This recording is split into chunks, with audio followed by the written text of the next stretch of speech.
Star प्रवाह वाहिनीवरील लक्ष्मीच्या पावलांनी ही मालिका आता शेवटच्या टप्प्यात येऊन पोहोचली आहे। मालिकेत मुख्य भूमिकेत दिसणारी अभिनेत्री ईशा केसकरने मालिकेतून एक्झिट घेतल्यानंतर प्रेक्षकांनी नाराजी व्यक्त केली होती। आता त्याचा थेट परिणाम मालिकेच्या TRP वरही झाला।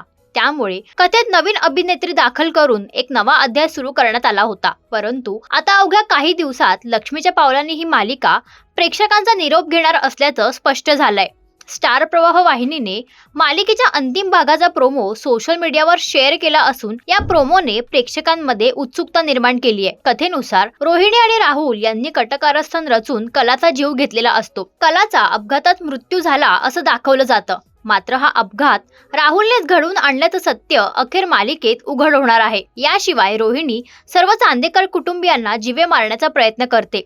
तिला असं वाटतं की सगळ्या चांदेकरांचा मृत्यू झालाय। याच वेळी रोहिणी स्वतःच कलाच्या मृत्यूमागील सत्य कबूल करते। हे ऐकताच संपूर्ण चांदेकर कुटुंब तिच्या समोर उभं राहतं आणि अद्वैत पोलिसांकडून तिला अटक करवतो। हा अंतिम प्रोमो पाहिल्यानंतर प्रेक्षकांनी कमेंट्सचा वर्षाव केलाय। काहींनी म्हटलं फायनली कलाला न्याय मिळाला, तर काहींनी व्यक्त केलं की अंतिम भागात कलाची एक झलक दाखवली असती तर आनंद झाला असता। काही चाहत्यांनी लिहिलं कला अंतिम सीन मध्ये हवी होती, तर काहींनी नवीन मालिकेत पुन्हा भेटण्याची आशाही व्यक्त केली आहे। तर तुम्हाला मालिकेचा हा अंतिम प्रोमो कसा वाटला हे आम्हाला कमेंट्सद्वारे नक्की कळवा।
मराठी मनोरंजन सृष्टीमधील मालिका, चित्रपट, नाटक तसेच कलाकारांबद्दलच्या नवीन अपडेट्स जाणून घेण्यासाठी नक्की सबस्क्राईब करा इट्स मज्जा मराठी या आपल्या नवीन YouTube चॅनलला।